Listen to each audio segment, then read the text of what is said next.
So very good evening all of you. We are moving towards our next case, that is approach to a child with elevated transaminases. The speaker of this is Dr. A. Riyaz. He is MD, DCS, DNB and DM Gastroenterology and FRC. And he is a professor and head of pediatric gastroenterology at KMCT Medical College, Calicut, Kerala. So over to Dr. Riyaz for a case of elevated transaminases. Hello, good evening everybody. As you know, the liver is one of the most important organs of the body with so many vital functions as shown here. So that Professor Sheila Sherlock, one of the doyens of modern hepatology, had mentioned that the multiple functions of the liver are only exceeded by the equally large. Good evening everybody. As you know, the liver is one of the largest organs of the body with so many vital functions, some of which are shown here. So that Professor Sheila Sherlock, one of the doyens of modern hepatology, had rightly remarked that the multiple functions of the liver are only exceeded by the equally large number of biochemical tests designed to test them. She also mentioned that a good clinical history and a meticulous clinical examination are actually worth 10 LFTs, which means that we should not do unnecessary investigations at the expense of history taking and clinical examination. So I shall discuss the causes of elevated transaminases in children, stressing the importance of a good history, physical examination through case scenarios. So what are the source of transaminases? We have AST as well as ALT. AST is concentrated in the mitochondria and cytosol of hepatocytes, but we should remember that the large number of other tissues like smooth muscle, skeletal muscle, brain, pancreas, lung, etc. also contain a large amount of AST. So that whenever these organs are damaged, AST is released into the bloodstream. On the other hand, ALT or SGPT is liver specific. So when the SGPT is elevated, that means there is a more extensive damage to the liver. So these are some of the conditions in which we get very high values of transaminases like paracetamol toxicity, cocaine, and ischemic hepatitis. And of the hepatotropic virus, you can see that hepatitis B and hepatitis D got very high levels of SGPT, followed by hepatitis A and E. So when a child presents the elevated transaminases, usually we get time frame of about 6 months. That is important. Well, now why is it so? This is important because so many conditions we get a transient hepatitis. For example, a child develops dengue, he gets a transient hepatitis which will usually resolve within a few days or a few weeks. So these do not lead on to long-term consequences.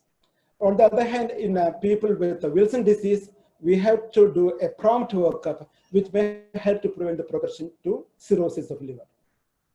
So what is the differential diagnosis of persistently elevated transaminases? Obesity, non-alcoholic steatohepatitis, diabetes, asymptomatic chronic hepatitis B, hepatitis C, Wilson's disease, alpha-1 antitrypsin deficiency, etc. Should always remember as the pediatricians that a lot of drugs can also cause hepatitis, one of the most important of which is the anti-TB drugs. Should remember that if you do an SGOT of a muscular person like Arnold Schwarzenegger, his transaminases will be elevated. A difficult venipuncture is another condition which can result in elevated transaminases. Congenital hypothyroidism, Addison's disease,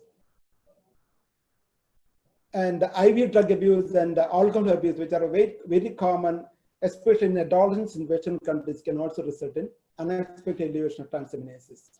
Similarly, a child with chronic diarrhea due to celiac disease, or children who are participating in long distance running, if you test their transaminases, they may be elevated. Now let's see a case scenario. We had a 10-year-old girl with pyrexia of unknown origin. She had cervical lymphadenopathy, puffy eyelids, and minimal hepatosplenomegaly. This is the pictorial depiction of her peripheral smear.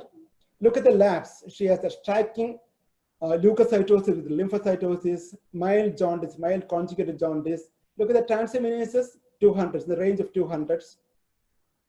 Viral markers, the dengue serology were negative. So in such a scenario, what is the most probable diagnosis? See, PU, cervical lymphadenopathy, and this peripheral smear picture. This is most probably a case of infectious mononucleosis. Now, what are the cells of infectious mononucleosis called? So that's the periphery of these atypical lymphocytes resemble the skirt worn by Russian ballet dancers. So these cells are known as the ballerina skirt cells due to peripheral condensation of cytoplasm. They're also known as the Downey cells. So the of these down cells help us to diagnose IMN. So IMN is well known to cause hepatitis. Now coming to another case, where an 8-year-old girl with a PUO and diarrhea, and interestingly, her parents and 3 cousins also had similar illness. She had hepatosplenomegaly. Look at the labs: leukopenia, high ESR, mild elevation of transaminases, and the conjugated bilirubin is 2 milligrams. So she has got mild hepatitis also. The clue to the diagnosis was that they were on a pilgrimage 2 weeks back, and they had taken food from unhygienic hotels like this. So what could be the diagnosis of this clinical scenario: PUO, diarrhea, siblings and the parents and cousins being affected? So this is a case of enteric hepatitis. Now, how will you proceed with such a case? Now, who is this? They actually Jyoti Basu, the late Chief Minister of Bengal. So how did Jyoti Basu help in the diagnosis of enteric fever? Actually, Basu is an acronym for the diagnosis of enteric fever. You have blood culture positive in the first week, agglutination, that is viral, in the second week, stool culture in the third week, and urine culture in the fourth week. So even Jyoti Basu can help us in the diagnosis of enteric fever with hepatitis also. This is a classic example of a fecal-orally transmitted disease. Another case where a 6-year-old boy was evaluated for a short febrile illness.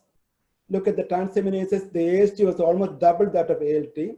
So the pediatrician repeated this from 3 different labs because he thought that it may be wrong. All the other aspects of LFT were normal. He was evaluated in detail as transaminases continued to behave even after his febrile illness subsided, and hence he was referred to higher centers. Now, he had grade 3 PM, minimal hepatomegaly. Both his albumin and ceruloplasmin were low. All his viral markers were negative. They did an USC, which was suggestive of fatty liver. A liver biopsy was done, and he was with the provisional diagnosis of Wilson disease. He was put on D-penicillamine from there. But he was referred to us for evaluation because even after 1 year of treatment with the D-penicillamine, his transaminases continued to be high. Now, he did not have any jaundice or any signs of chronic liver disease. Now, how will you proceed with such a case? So here comes the importance of history taking. The first point is history taking. Even the second and third points are also history taken. This means this underscores the importance of taking a proper history. Then you examine the patient and do relevant investigations. So definitely, pediatricians should be like Sherlock Holmes. When evaluating a child with not only jaundice, any illness, pediatricians should be like Sherlock Holmes. So we took a detailed history and found out that he had mild motor delay. In fact, he was evaluated by a pediatric neurologist for his motor delay, and he was on physiotherapy. Now, this is the calf of the child. So looking at the calf, you can see that he's got bulky calf muscles. Which clinical sign will you look for now? That is the GABA sign. And interestingly, his GABA sign was positive. So what would be the next test? Blood test would be a CK. And the CK was a whopping more than 20,000, which essentially clinked the diagnosis of Duchenne muscular dystrophy. Okay? And you can see the Pradhan site in Duchenne muscular dystrophy. So this child diagnosed with Wilson disease, on treatment for Wilson disease, was actually suffering from Duchenne muscular dystrophy. Now, why was the diagnosis missed in this child? That is interesting. Maybe because his history was ignored. He had motor delay, which is not given due importance. His SGOT, that is AST, was persistently more than his SGPT. And what is the cause of his hepatomegaly? I'd already told you that he had got severe PM. So his hepatomegaly may be a part of a PM. Fatty liver too was due to a part of PM. What about low albumin and ceruloplasmin? Again due to PM. Okay. Okay, we'll come to the next case. We had a 13-year-old girl born to consanguineous parents with jaundice, depression, anorexia of more than 6 months duration. She had features of Parkinsonism, and I can also see she has got a decompensated liver disease. You can see the ascites, the veins, the umbilical hernia, ascites. Okay, so with these features of Parkinsonism and decompensated liver disease, look at the transaminases. AST is almost double that of ALT. The albumin was very low. The alkaline phosphate is also very low. All the viral markers and autoimmune hepatitis markers are negative. Look at the prothrombin time, more than 100 seconds. Now I'll show you the peripheral smear. Well, a peripheral smear shows the microspherocytes, and you can see a normoblast here. You can see a normoblast here, which means that she has got hemolysis also. What is the most probable diagnosis of this history? Any child with liver disease, with unexplained hemolysis, think of the possibility of Wilson's disease. So this child has actually a decompensated Wilson's disease. What the correct treatment is not depensilabine. This child requires liver transplantation because her prothrombin time was more than 100. So Wilson disease is like a multi-headed monster like this. They got so many presentations, and one of the presentations is as the high transaminases. So whenever a child presents with the high transaminases, pulmonary hepatitis, chronic hepatitis, unexplained hemolytic anemia, should always consider the possibility of an underlying Wilson disease. So here you can see the KF ring. How will you demonstrate KF ring? That is classical by slit lamp examination. Once I asked this question in the MD examination, one of the students told me, sir, by naked man's eye examination. It's actually not naked man's eye examination, but by naked eye examination. That is without slit lamp examination. Now, is the KF ring pathognomonic of Wilson's disease? No. It may be seen in several other conditions, including any condition with a prolonged cholestasis. So this is the classic, what is it? This is the classic Sanford cataract or the Olof cataract which is seen in Wilson's disease.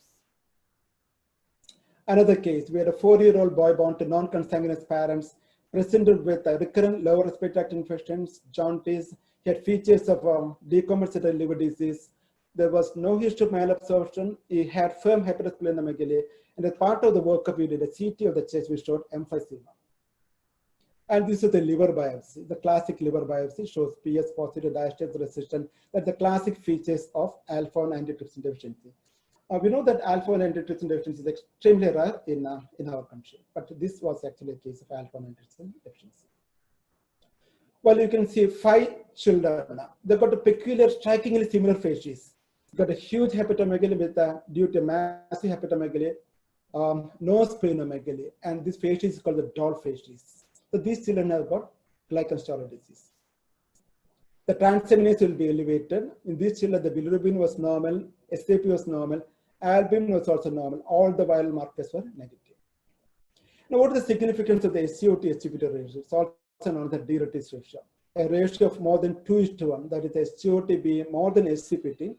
That is suggestive of a few conditions, one of them being Wilson's disease, alcoholic hepatitis, which may sometimes be seen even in pediatrics, that is the adolescents may present with alcoholic hepatitis sometimes, and various myopathies, and we have already seen some of them. Now, is the word transaminases, meaning high serum transaminase, is it actually correct? I'm afraid it's not correct. In fact, it is absurd. Why? Because the term transaminases literally means that inflammation of transaminases. Obviously, transaminases, a lab test of transaminases cannot be inflamed. Okay, it is as improper as saying, suppose a patient has got acute renal failure, can you say creatinitis? No. Similarly, a patient with myocarditis or myocardial infarction, you should not say trophonitis. Similarly, it's better not to use the word transaminitis. So that's one of the misnomers in pediatrics. Unfortunately, there are several other misnomers in pediatrics, like scleral ectasis. It should be ideally be called conjunctivitis. KIDA scan is actually mebraphenine scan. Adenoma sebaceous, Mongolian blue spot. These are some of the other misnomers in pediatrics. Now, finally, what are the take-home messages?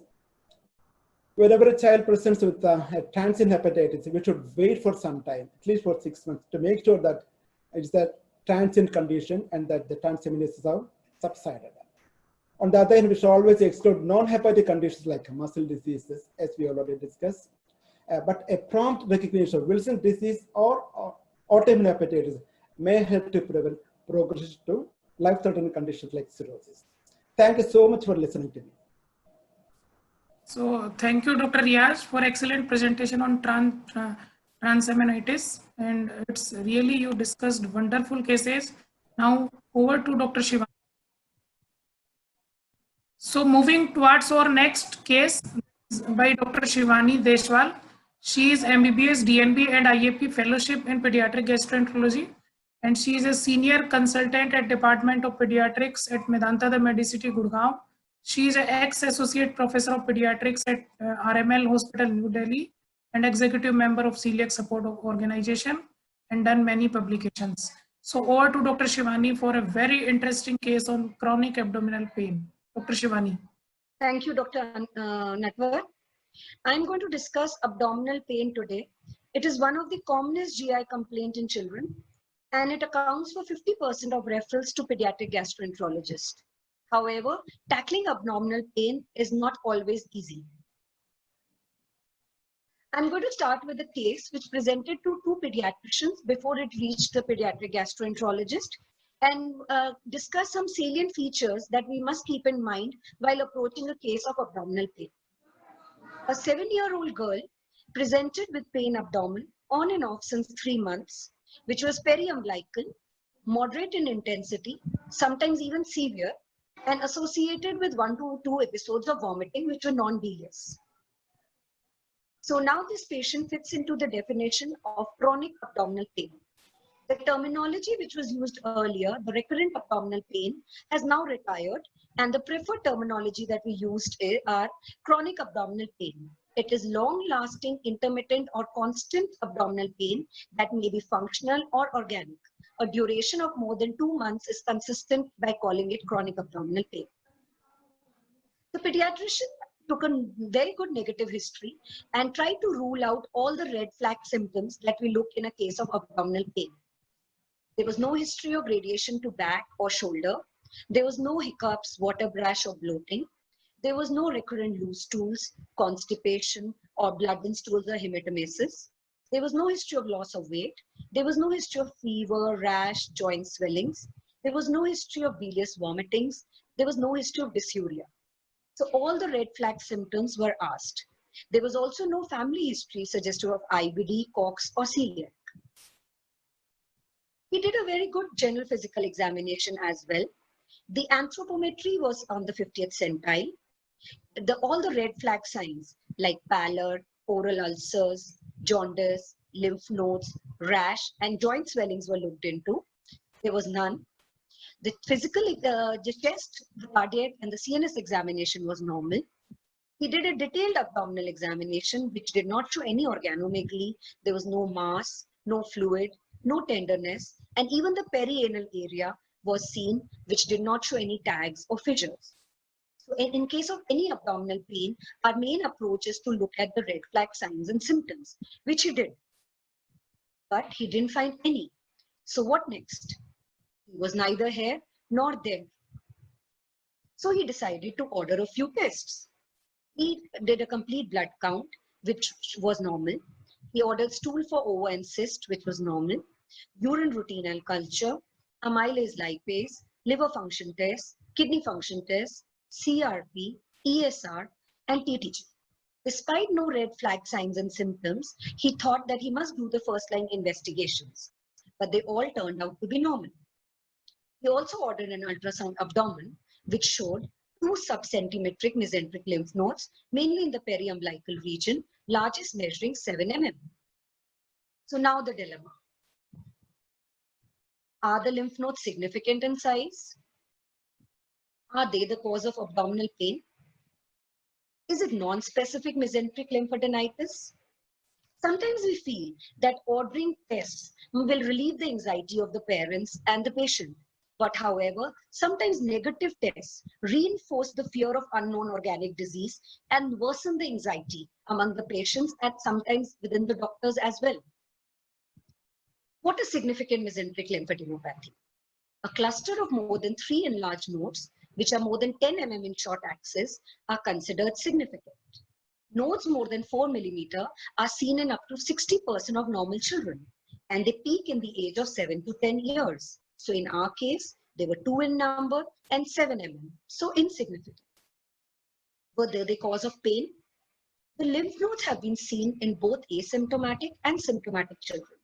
Lymph nodes have been seen in acute, chronic, and recurrent abdominal pain. So other factors need to be considered, like the red flag signs, the site, size, and the nature of the lymph nodes, and the adjacent structures involved. In our case, they were unlikely the cause of pain.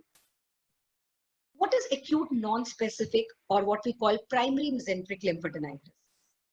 It is a diagnosis made in children or adolescents, more common in the males, where the child presents with a history mimicking appendicitis or intussusception, He has intermittent colicky pain in the right iliac fossa and the periumbilical region, along with associated fever and vomitings. There is tenderness present. However, unlike appendicitis, there is no rigidity, and the ultrasound is diagnostic. There are more than 3 nodes with more than 10 mm short axis diameter, ruling out appendicitis and intussusception. The treatment is hydration, paracetamol, and antispasmodics. The recovery usually takes 2 to 4 weeks. In our case, this was not non-specific mesenteric lymphadenitis either. The pediatrician preferred to give him a course of Metrogyl and cefixime in view of lymph nodes, and some deworming, Lanzor Jr., and antispasmodics. The child continued to have pain, and after 2 months decided to visit another pediatrician. So what do you think he should do differently now? Should he refer to a pediatric gastroenterologist? Should he order a CT scan? Should he order more tests? Or should he revisit the history?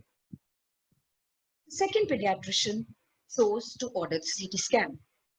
The CT abdomen was done, which was normal. He also asked for an upper GI endoscopy and biopsy with his adult gastroenterologist friend, which was normal. He also investigated for rarer causes like blood lead levels, urine for porphyrins, and Montu test and chest X-ray in view of lymph nodes. They all came normal. You think the CT abdomen was indicated? No. CT abdomen is only indicated if you have red flag signs, along with significant nodes on ultrasound, nodes showing conglomeration, or there is free fluid and adjacent structures involved, like thickened omentum, bowel loops, or encasement of vessels, which was none in our child. He was prescribed a course of nitazox, an antibiotic instead of cefixime Oflox this time, deworming again, and Lanzol Jr. After 10 months, finally the patient decided to consult a pediatric gastroenterologist after searching on Google for doctors specializing in treating abdominal pain. What did we do? We reviewed the personal and the family history. We reviewed the treatment history. We asked him to maintain a pain and stool diary. And we asked for video recording of the pain episode if feasible. What we found was that the pain was episodic. Each episode came with a gap of 2 to 3 weeks. It lasted 1.5 to 2 hours. It was moderate to severe in intensity at times, periumbilical, colicky in nature, usually early morning, and associated with school absenteeism on that day. It was associated with nausea and non-bilious vomiting, 1 to 2 episodes. The child also complained of frontal headache and uncomfortable to sunlight. However, in between the pain episodes, child remained normal and active. When we indulged into the family history, we found that there was a family discord and there was history of migraine headaches in the mother. And the child had a screen time of more than 5 hours per day. So what was the diagnosis? We also reviewed this treatment history and we stopped all the medications. The mother gave us a history that the child responded to ibugesic during the pain episode. So we made a diagnosis of abdominal migraine based on the Rome-4 criteria. What is Rome-4 criteria? We must fulfill all these criteria at least twice in the preceding 6 months. These are paroxysmal episodes of intense or acute periumbilical pain lasting for 1 hour or more. The episodes are separated by weeks to months. They interfere with normal activities. They are stereotypical in pattern, and the pain is associated with 2 or more of the following. In our case, vomiting, headache, and photophobia. After appropriate evaluation, symptoms cannot be fully explained by another medical condition. How did we manage this child? The maternal measures were the most important. We explained to the parents and educated the family. We asked them to avoid triggers since the child had early morning symptoms. So we advised them a bedtime cereal to avoid prolonged fasting, to decrease the intake of cheese and chocolates and carbonated drinks, a regular sleep time, and to restrict screen time to less than 1.5 hours per day.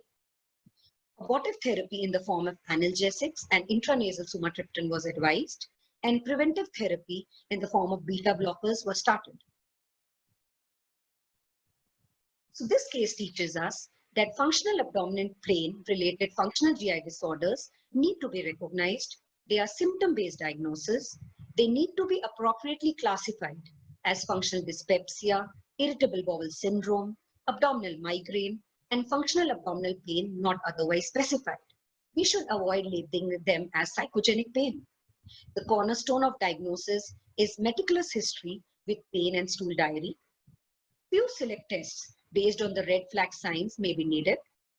Pharmacological and non-pharmacological management options are available. A timely second opinion from a pediatric gastroenterologist can help in early diagnosis and appropriate management. Thank you for your time and attention.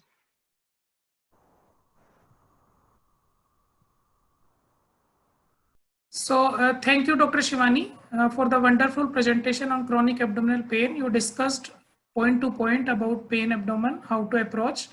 And this is the end of session, last session of the conference. Thank you very much, all of you. Thank you, Dr. Shivani. Thank you, Dr. Riyaz, sir, for your participation. Thank you.